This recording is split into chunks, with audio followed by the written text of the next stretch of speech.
Hello everybody and welcome. In this video I will show you how to make hard reset for your headphones Redmi Buds 3 Pro.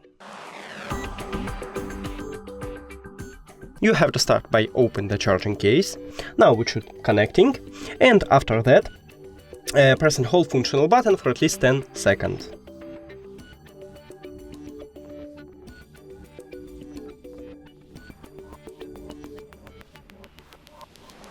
Here we go. Now, click the information icon or settings icon if you have Android. Forget this device, forget device. Also, if you have Android, don't forget to click pair new device. And now, click on it at the device list. And we did it! Thank you for watching this video. If you found it helpful, please consider subscribing to the channel and leave the like on the video. It's really important to us. See you later!